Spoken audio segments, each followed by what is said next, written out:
No capítulo 24 de Ezequiel, contém 2 sinais de juízo. O primeiro é a parábola da panela enferrujada, onde Jerusalém é comparada a um caldeirão que cozinhará seus nobres e cuja ferrugem é tão profunda que o fogo não pode purificar.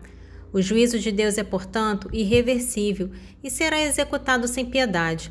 O segundo sinal é a morte súbita da esposa do profeta, a delícia de seus olhos. Ezequiel é proibido de fazer o luto tradicional, servindo como um símbolo.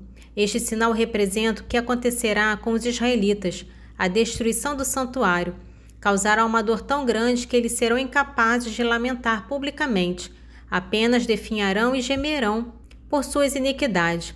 O mutismo de Ezequiel cessará quando a notícia da queda da cidade chegar, atestando a soberania do Senhor Javé. Vamos à leitura. Ezequiel capítulo 24. No 9º ano, no 10º dia do 10º mês, a palavra do Senhor foi-me dirigida nesses termos: Filho do homem, anota por escrito a data de hoje, pois nesse dia o rei da Babilônia ataca Jerusalém. Expõe contra essa raça rebelde esta parábola. Eis o que diz o Senhor Javé: Prepara a panela, põe-a no fogo, põe água dentro dela, coloca pedaços dentro, todos pedaços escolhidos, coxa e espádua, encha com os melhores ossos. Toma as mais belas cabeças do rebanho, amontoe a lenha debaixo da panela e faz-as ferver aos borbotões, até que fique cozido os ossos que estão dentro dela. Eis o que diz o Senhor Javé: Ai da cidade sanguinária, panela enferrujada, de onde a ferrugem não pode ser tirada. Despeja bocado por bocado sem tirar a sorte. O sangue que derramou está ainda no meio dela. Ela o derramou sobre a rocha nua, e não na terra para cobri-lo de poeira.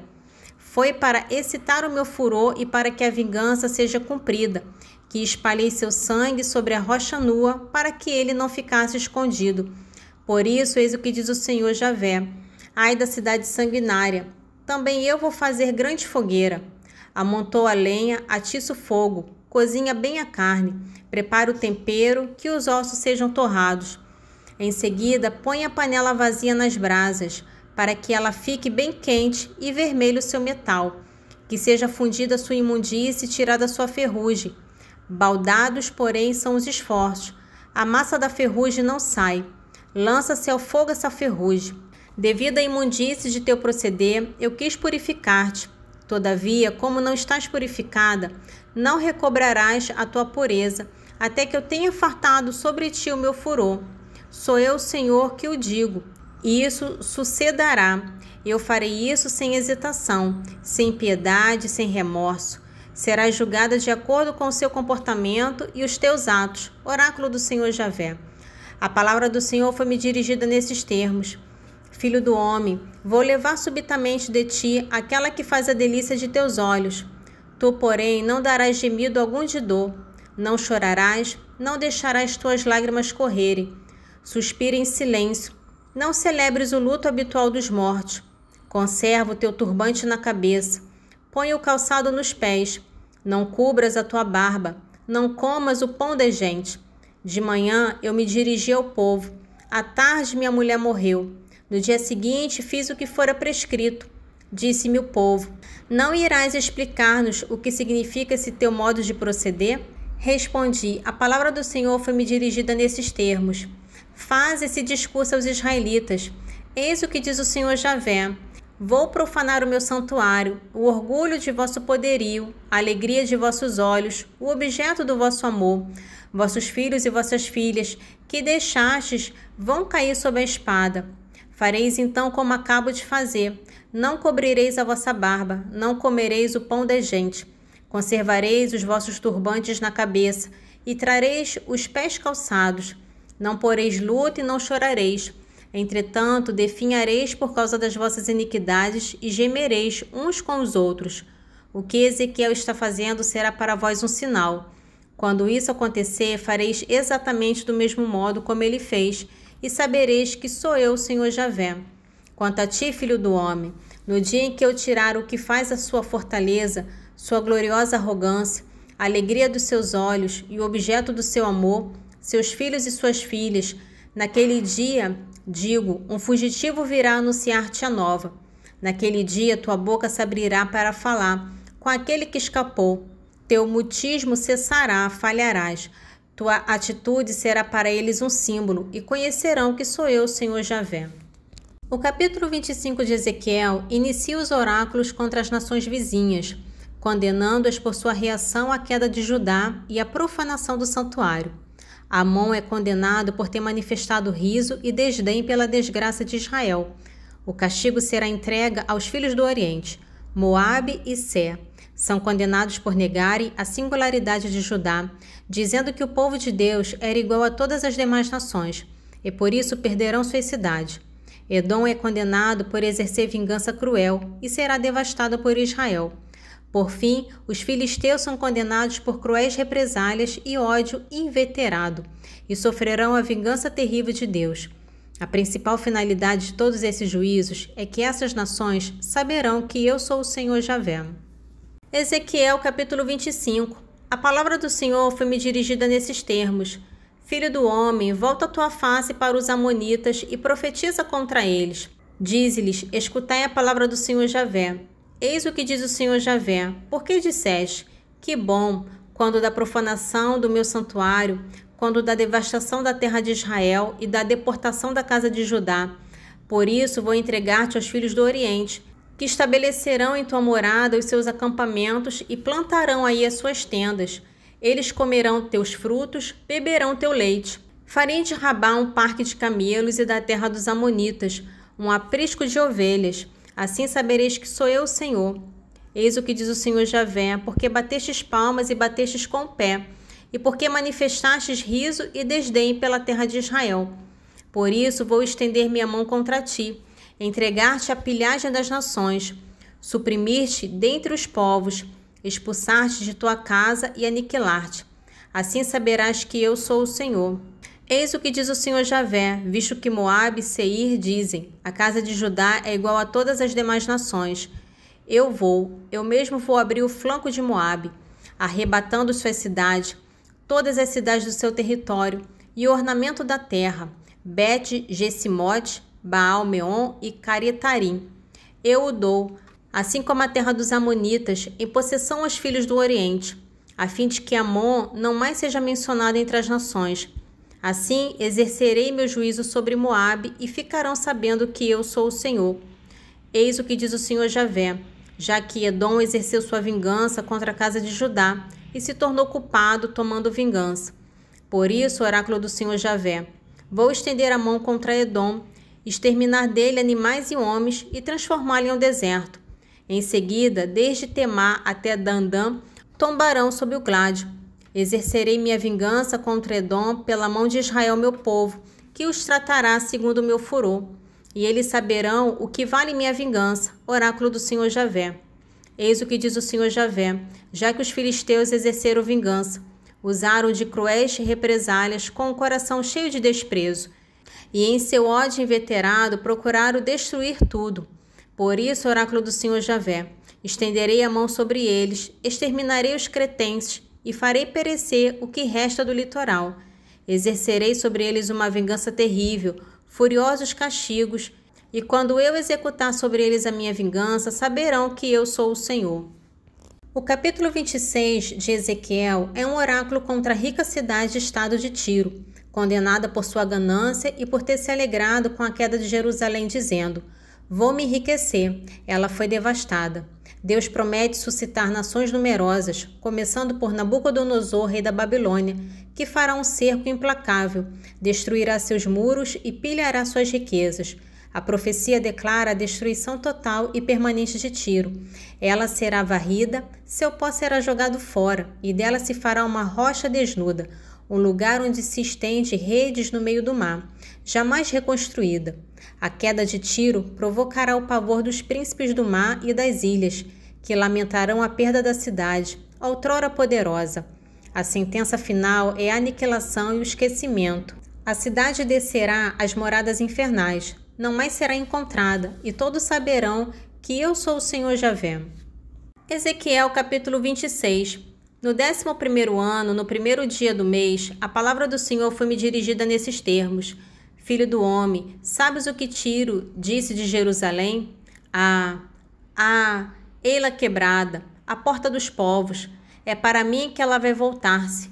Vou me enriquecer, ela foi devastada. Por isso, eis o que diz o Senhor Javé: Tiro, é contra ti que irei. Vou suscitar contra ti nações tão numerosas quanto as ondas que o mar levanta. Elas destruirão os muros de Tiro e demolirão as torres. Varrerei dela o pó e dela farei uma rocha desnuda. Ela será no meio do mar, um lugar onde se estende as redes. Sou eu quem os declara, oráculo do Senhor Javé. Ela será a presa das nações.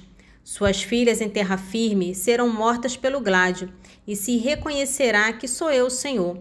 Eis o que diz o Senhor Javé: do norte mando contra Tiro Nabucodonosor, rei da Babilônia, o rei dos reis, dos parelhas, carros cavaleiros e massa enorme de tropas. Ele matará pela espada tuas filhas, que estão em terra firme. Comandará o bloqueio contra ti. Construirá aterros contra ti e contra ti empunhará o escudo. Quebrarás teus muros e golpes de ariete. Com seus engenhos demolirá tuas torres. Tão numerosos são os seus cavalos que sua poeira te envolverá. Tremerão as tuas muralhas aos embates de seus cavaleiros, das engrenagens de seus carros, quando ele entrar por tuas portas, como se entre em uma cidade conquistada. Com os pés dos seus cavalos calcarás todas as tuas ruas, passará teu povo a fio de espada. Teus imponentes obeliscos religiosos serão arremessados por terra. Serão pilhadas as tuas riquezas, pilharão tuas mercadorias, serão demolidas as tuas muralhas, arrasados os teus luxuosos palácios. Tuas pedras, tua madeira, tua caliça serão lançadas ao mar. Farei calar a voz dos cânticos, não mais se escutará o som das tuas harpas. Farei de ti uma rocha nua, um lugar onde se estende redes. Tu não serás jamais reconstruída. Sou eu o Senhor que o digo, oráculo do Senhor Javé. Eis o que diz a ti o Senhor Javé, ao estrondo de tua queda, quando estiverem gemendo os feridos, e quando se proceder a mortandade em teu seio, as ilhas tremerão.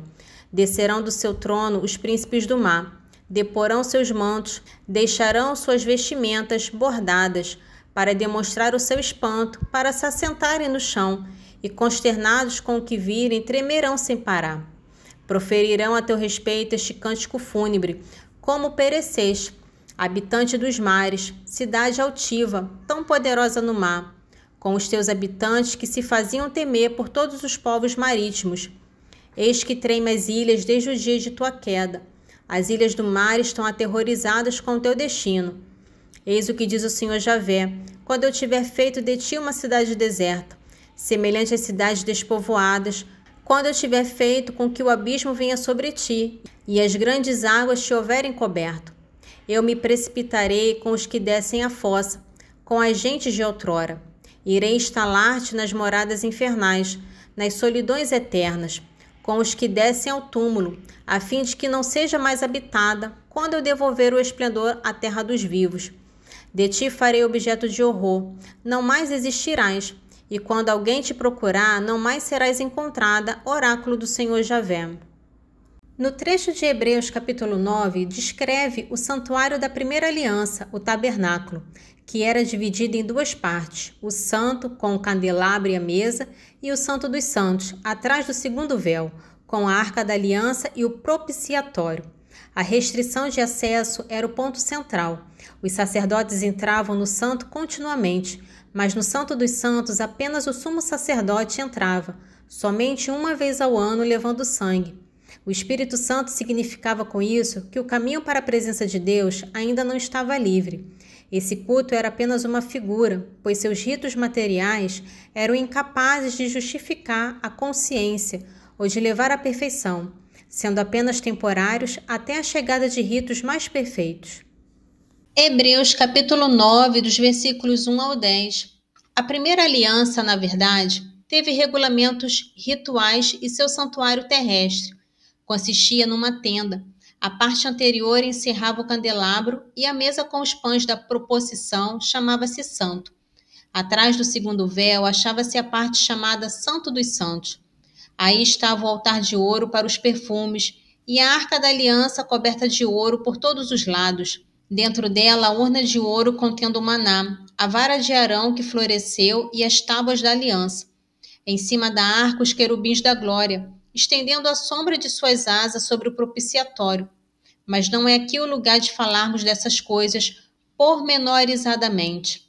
Assim sendo, enquanto na primeira parte do tabernáculo entram continuamente os sacerdotes para desempenhar as funções, no segundo entra apenas o sumo sacerdote, somente uma vez ao ano, e ainda levando consigo sangue para oferecer pelos seus próprios pecados e pelos do povo, com o que significava o Espírito Santo, que o caminho do Santo dos Santos ainda não estava livre, enquanto subsistisse o primeiro tabernáculo. Isto é também uma figura que se refere ao tempo presente, sinal de que os dons e sacrifícios que se ofereciam eram incapazes de justificar a consciência daquele que praticava o culto.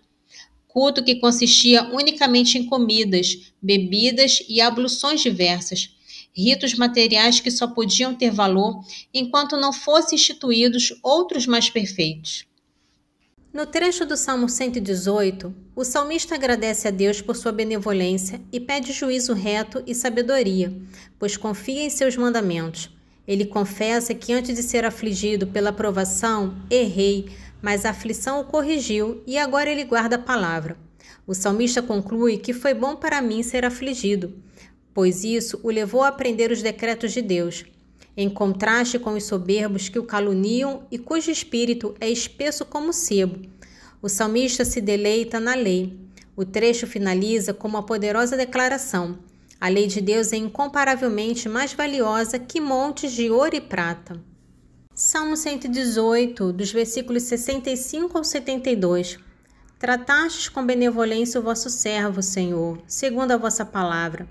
Dai-me o juízo reto e a sabedoria, porque confio em vossos mandamentos. Antes de ser afligido pela provação, errei, mas agora guardo a vossa palavra. Vós que sois bom e benfazejo, ensinai-me as vossas leis. Contra mim os soberbos maquinam caluniosamente, mas eu de todo o coração fico fiel aos vossos preceitos. Seu espírito tornou-se espesso como sebo, eu porém me deleito em vossa lei. Foi bom para mim ser afligido, a fim de aprender vossos decretos. Mas vale para mim a lei de vossa boca, que montes de ouro e prata. No trecho de Eclesiástico capítulo 33, o autor Sirácida se apresenta humildemente como coletor de sabedoria, que pela bênção de Deus acumulou doutrina não apenas para si, mas para todos os que buscam a doutrina. Ele então oferece conselhos práticos a líderes e a todos os povos sobre autonomia pessoal. O sábio não deve conceder autoridade sobre si a seu filho, mulher, irmão ou amigo, nem dar seus bens a outrem, enquanto estiver vivo, para não se arrepender e ter de pedir de volta. É uma questão de dignidade. É melhor que os teus filhos te peçam do que estares tu olhando para as mãos de teus filhos. A pessoa deve conservar a sua autoridade em tudo e não manchar o seu bom nome. A distribuição da herança deve ocorrer somente no fim de tua vida, no momento da morte. Eclesiástico capítulo 33, dos versículos 16 ao 24. E eu fui o último que despertei, e fiz como que junto os grãos depois da vindima. Eu também esperei na bênção de Deus, e enchi a tina como o vindimador. Olhai que não trabalhei só para mim, mas para todos os que buscam a doutrina. Ouvi-me, ó poderosos e todos os povos, e vós, chefes da assembleia, escutai-me. Ao teu filho, à tua mulher, ao teu irmão, ao teu amigo, não concedas autoridade sobre ti durante tua vida. Não deis teus bens a outrem, para não te arrependeres e teres de tornar a pedi-los. Enquanto viveres e respirares, que ninguém te faça mudar a esse respeito, porque é melhor que os teus filhos te peçam do que estares tu olhando para as mãos de teus filhos. Em tudo o que fizeres, conserva a tua autoridade.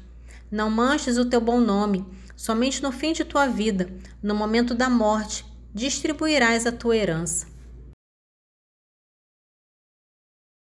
Glória ao Pai, ao Filho e ao Espírito Santo, assim como era no princípio, agora e sempre. Amém.